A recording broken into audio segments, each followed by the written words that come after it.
belajar tentang pengertiannya, kita juga belajar akan ciri-cirinya, dan juga kita belajar tentang informasi penting yang ada di dalam artikel ilmiah populer. Anak-anak sebelumnya sudah pernah membaca bacaan tentang ilmu pengetahuan? Ada yang sudah pernah? Belum pernah? Belum, Bu. Apa sih artikel ilmiah populer itu? Artikel ilmiah populer itu karya tulis yang ditulis yang berisi tentang ilmu pengetahuan. Sifatnya bersifat objektif, jadi berdasarkan pendapat dari penulisnya. Tapi tidak hanya pendapat saja, namun juga ada bukti-bukti dan juga penjelasan di dalamnya. Artikel ilmiah populer itu bersifat ilmiah, kemudian seringnya ditemukan di koran ataupun di website. Jadi kalau kalian pernah membaca koran, itu di dalamnya kemungkinan ada artikel ilmiah populer, tapi tidak selalu. Biasanya ditulis oleh mahasiswa ataupun penulis-penulis lepas, kerja lepas. Kemudian di website itu pasti ada banyak sekali artikel ilmiah populer. Sekarang dikeluarkan buku paketnya. Mari kita membaca contoh artikel ilmiah populer yang ada di dalam buku paket. Di halaman 81 ya anak-anak. Ya, Bu. Nah, Ibu kasih waktu 5 menit untuk membaca bacaan tentang fasilitas sekolah untuk peserta didik difabel ya. Ya, Bu. 5 menit dari sekarang, tidak ada suara di YouTube. Ya, Bu. Sudah paham ciri-ciri dari artikel ilmiah populer? Apa? Coba sebutkan. Sifat objektif. Oke, boleh. Yang lain? Apa?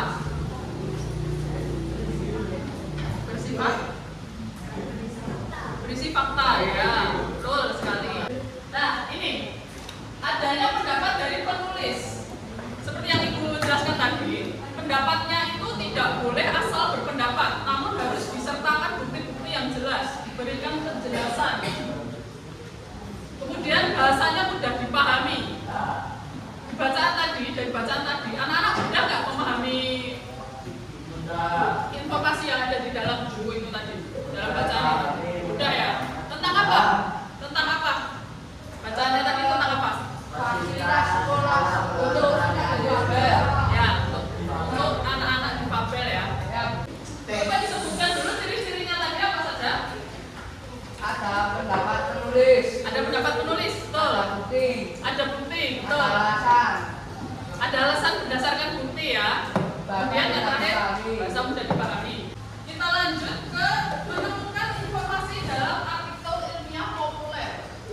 Caranya yaitu ada beberapa, ada 3. Yang pertama, membaca judulnya terlebih dahulu. Membaca judulnya terlebih dahulu ya, supaya kita bisa menganalisis apakah artikel tersebut itu termasuk artikel ilmiah populer atau hanya artikel biasa. Kalau judulnya mengenai ilmu pengetahuan, berarti itu tentang artikel ilmiah populer ya. Kemudian yang kedua itu skimming. Apa itu skimming? Membaca secara menyeluruh. Ya, skimming itu membaca secara menyeluruh. Jadi tidak boleh membaca hanya judulnya saja atau kalimat-kalimat yang di awalnya saja. Tidak boleh ya. Jadi harus membaca secara keseluruhan agar lebih paham informasi yang ada di dalamnya. Kemudian yang terakhir itu mencatat isi pokok bacaan. Caranya yaitu dengan menggunakan adik simbang. Ada yang tahu adik simbang? Tahu. Apa? Sebutkan adik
Kelompoknya presentasi.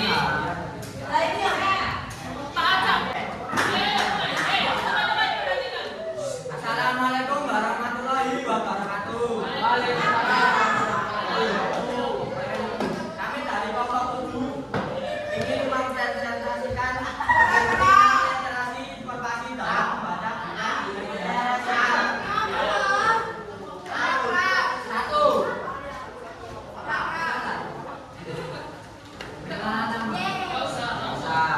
Satu. Apa yang dimaksud dengan literasi informasi? Bisa disebut begini. Literasi informasi adalah kemampuan seseorang untuk memperoleh, memahami dan mengevaluasi informasi serta berpartisipasi secara efektif dalam penggunaan informasi. Dua, di mana saja pendidikan tidak diterapkan di Indonesia di dalam lingkungan masyarakat.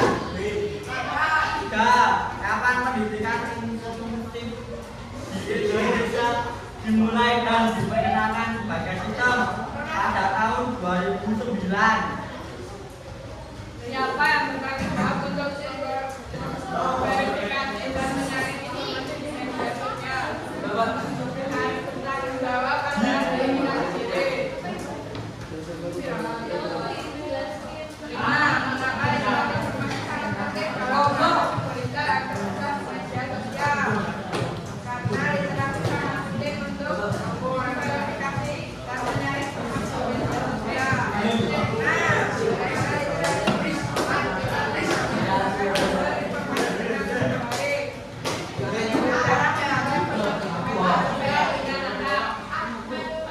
Ya, dari kelompok 7. Assalamualaikum warahmatullahi wabarakatuh.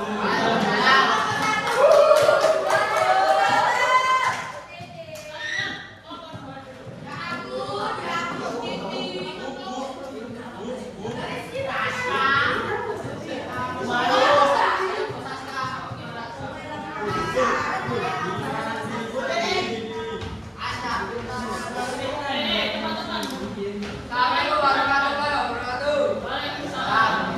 wabarakatuh. Kami dari kelompok 2 akan mempresentasikan apa yang menyebabkan kualitas pendidikan di Indonesia rendah. Penyebab rendahnya kualitas pendidikan di Indonesia sangat bermacam-macam, mulai dari akses pendidikan sampai jumlah guru yang tidak belum merata di daerah terpencil. Maka, di mana masalah pendidikan yang tak layak dibayar bukan di Indonesia. Pendidikan di daerah terpencil belum terjangkau oleh pemerintah. Pemerintah masih fokus pada pendidikan di kota-kota besar. Yang tertinggal adalah Indonesia bagian timur. Kapan pemerintah berencana untuk memperluas akses pendidikan di daerah? Pemerintah berencana untuk memperluas akses pendidikan di beberapa siapa mengalami pendidikan di daerah terpencil. Mengapa pendidikan di daerah terpencil Indonesia masih memiliki banyak masalah? Karena kurangnya sarana dan prasarana sehingga masih memerlukan pemerintah. Ayo. Bagaimana kerja Kami Pak. membantu mencapai pemerataan pendidikan di Indonesia. Proses pemerataan pendidikan ini tentunya tidak hanya dilakukan oleh pemerintah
Berarti